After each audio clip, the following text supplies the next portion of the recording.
मैं भी दावेदार हूं विधायक के लिए तेघड़ा से, और पार्टी हमको देगी तो हम चुनाव लड़ने के लिए तैयार हैं। साथ ही साथ और ये भी है,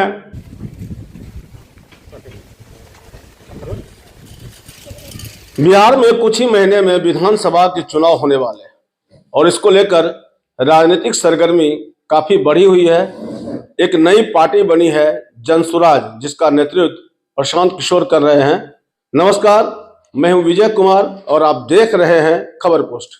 मैं अपने वीडियोग्राफर पत्रकार सिद्धांत शेखर के साथ इस समय तेघड़ा विधानसभा क्षेत्र के पपरौर में हूं और हमारे साथ हैं पपरौर पंचायत के मुखिया प्रतिनिधि अरविंद कुमार राय।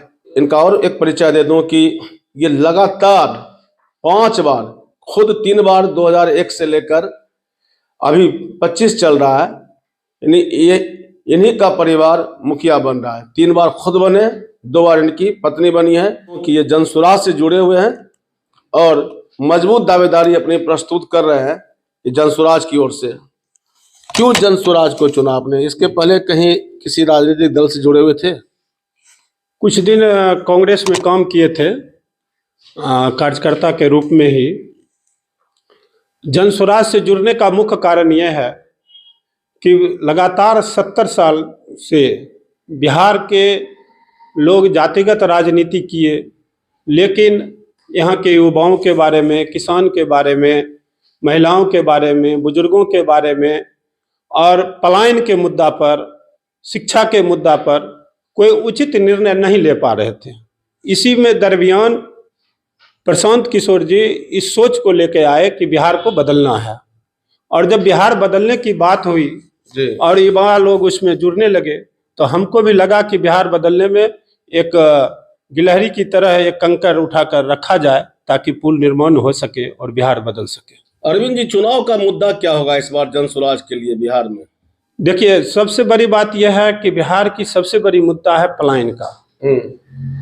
पलायन मुद्दा इतनी बड़ी है कि आप देखते होंगे कि छठ पूजा के अवसर पर या किसी बड़े पूजा जो अपना यहाँ होता है, या जिस समय महामारी चल रहा था कोरोना काल, उस समय एक भयावह स्थिति हो रही थी, लोगों को आने जाने में कठिनाई हुई। हमारा जो भी जनसुराज की यह परिकल्पना है कि हम सत्ता में आते ही सबसे पहले ऐसे लोगों के लिए जो बाहर पलायन कर जाते हैं, उनके लिए अपने घर के आसपास ही 12 से 15 हज़ार का एक रोजगार का व्यवस्था किया जाए ताकि पलायन को रुके। युवकों के बीच ये बहुत बड़ी मुद्दा है, इसको हल करने का प्रयास करें। प्रशांत जी बताते हैं इसके लिए उन्होंने पलायन, उनका जो इकोनॉमिक्स के जो बड़े बड़े हैं विद्वान हैं, वो इस पर काम कर रहे हैं और इन्होंने आश्वासन दिया है। तो आश्वासन में इनका लगता है कि नहीं, ये जरूर कुछ काम करेंगे। प्रशांत किशोर लगता है कि आते साथ सत्ता में आएंगे बहुत चीज बदल जाएगी। देखिए, कुछ बहुत ज़्यादा उन्होंने जो अभी रेवड़ी कल्चर है उसके बारे में उन्होंने जनता से कुछ मांगा भी नहीं है या वादा भी नहीं किया है। 5 मुद्दा है हम लोगों का, पार्टी का, जो हम पलायन रोकेंगे। महिलाओं के लिए प्रति वर्ष 5 लाख रुपया, जो कामकाजी महिलाएं हैं उन्हें 4% वार्षिक ब्याज की दर से रोजगार के लिए देंगे। महिलाएं जो 60 वर्ष से या बुजुर्ग 60 वर्ष से अधिक होंगे उन्हें 2000 रुपया वृद्धा पेंशन करेंगे। किसानों के लिए काम करेंगे। किसान को अभी हम लोगों ने बहुत पहले भी मांग किया था कि किसान को मनरेगा से जोड़ दिया जाए। मनरेगा से जुड़ने से 2 काम होगा कि लोगों को रोजगार भी मिलेगा और किसान की आर्थिक स्थिति भी सुधरेगी। शिक्षा के लिए विकास की काम चल रहा है। बस यही 5 मुद्दा पर ही इन्होंने वादा किया है कि हमारे आते ही हम इसको करेंगे। किसानों के हित में बहुत सारा भाजपा के लोग का दावा है कि हमारे केंद्र सरकार में काम हो रहा है। सरकार, बिहार सरकार में यही बात दावा किया जा रहा है कि डेवलपमेंट का काम खूब हो रहा है। देखिए, हम ज़्यादा इधर उधर की बात नहीं करते हैं। उन्होंने किसान सम्मान निधि दिया, सही है, लेकिन इसके साथ ही उनको खाद पर, बीज पर और जो ब्यूरोक्रेसी है उन पर भी उनको लगाम लगाना चाहिए। हम इतने दिनों से पंचायत में हैं और हम देख रहे हैं कि हमारे पंचायत के जितने किसान हैं, लिख कर देने के बाद भी उनको नहीं मिल पा रही है। आप कहते हैं कि हम ट्रैक्टर देंगे, हम आपको पंप सेट देंगे, उसका सब्सिडी देंगे 75%, लेकिन जब फॉर्म भरता है लोग तो मिलता नहीं है। लाखों लोग अभी ब्लॉक में फॉर्म भर के रखे हुए हैं, न किसी को पंपिंग सेट मिलता है, न ट्रैक्टर मिलता है, न कोई चीज मिलता है। दावा जो है वो ऊपर ही रह जाता है, धरती पर कुछ नहीं है। आप भी तो दावाहीन कर रहे हैं कि हम आएंगे तो ये कर देंगे वो कर देंगे। नहीं, हम तो अभी दावा ये नहीं कर रहे हैं। हम जब सरकार में आएंगे तो ये बहुत ज्यादा हमने ये दावा नहीं किया है कि हम आपको मुफ्त में ट्रैक्टर दे देंगे, मुफ्त में पूरा सब चीज दे देंगे। हाँ, हम आपकी आय को अधिक करने के लिए उस पर हम विचार करेंगे। अभी धान अधिप्राप्ति के लिए घोषणा करते हैं, लेकिन कितने पंचायतों में धान अधिप्राप्ति होती है? जहां धान की उपज नहीं होती है वहां अधिक अधिप्राप्ति हो जाती है, और जहां धान की उपज होती है वहां धान की अधिप्राप्ति होती नहीं है।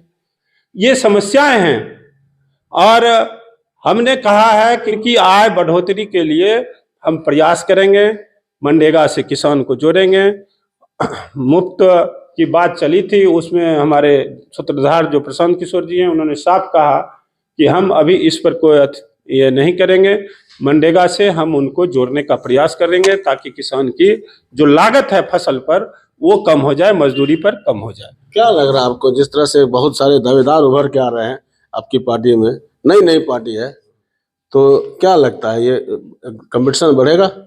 देखिए, राजनीति में कंपटीशन बढ़नी ही चाहिए, और जब तक कंपटीशन नहीं बढ़ेगा तो कोई भी उम्मीदवार जो हैं वो अपने आप को फिर मतलब सबसे ऊपर समझने लगेंगे।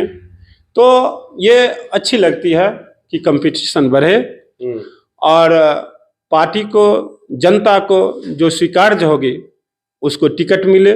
और हम तो सब जितने भी दावेदार हैं उनसे रिक्वेस्ट करेंगे, एक संगठन के बेगूसराय अनुमंडल के प्रभारी हैं, अध्यक्ष हैं, इस नाते से भी कि जिनको भी पार्टी विधायक के लिए टिकट दे सब एक साथ मिलकर करें। उसमें मैं भी दावेदार हूं विधायक के लिए तेघड़ा से, और पार्टी हमको देगी तो हम चुनाव लड़ने के लिए तैयार हैं। साथ ही साथ और ये भी है कि इसके विकास के लिए भी सोच रखना है। आपके पास चुनाव का लंबा अनुभव भी है? लंबा अनुभव है जी, हम पंचायत में चुनाव लड़े हैं, 5 बार चुनाव खुद लड़े हैं, मतलब 3 बार खुद जीते हैं, 2 बार मेरी पत्नी जीती है मुखिया में, और उससे पहले मेरे पिताजी भी मुखिया थे। तो उस समय तो मैं छोटा था, लेकिन एक बार उनकी चुनाव को हम देखा था अपनी नजरों से। अभी आपके पंचायत में कितने वोटर हैं? हमारे पंचायत में अभी 11,000 वोटर हैं। 11,000 जी जी। और आप इस बार जब जीते थे तो कितना आया था मत आया था 3800 वोट करीब आया था, और 850 वोट से मैडम जीती है। आपकी मैडम जीती है? क्या नाम है मैडम का? संजू कुमारी। तो चुनाव का लंबा अनुभव है आपके पास? जी सर। जनता के बीच हमेशा जाते आते रहते हैं, और कहीं न कहीं आप जब लोकप्रिय है तभी तो बार बार जीत रहे हैं। ये मैं नहीं कहूँगा कि मैं बहुत लोकप्रिय हूँ, लेकिन मैं ये जरूर कहूँगा कि मैं जनता के बीच 24 घंटा उपलब्ध रहने का काम करता हूँ, और उसी का प्रतिफल है कि जनता मुझसे प्यार भी करती है। जनता अपना बहुमूल्य आशीर्वाद देकर 5 बार पंचायत में रखा है। यह दर्शाता भी है कि उनका प्यार है, तभी तो 5 बार से हैं। बिल्कुल। ये हमारे साथ थे अरविंद कुमार राय, पपरौर पंचायत के मुखिया प्रतिनिधि, और इन्होंने कहा कि ये भी अपनी ओर से दावेदारी कर रहे हैं जन स्वराज पार्टी की ओर से विधानसभा चुनाव लड़ने को लेकर। ऐसे में इनकी दावेदारी को आप किस तरह से देखते हैं, अपनी राय जरूर कमेंट बॉक्स में दें। खबर पोस्ट के लिए विजय कुमार।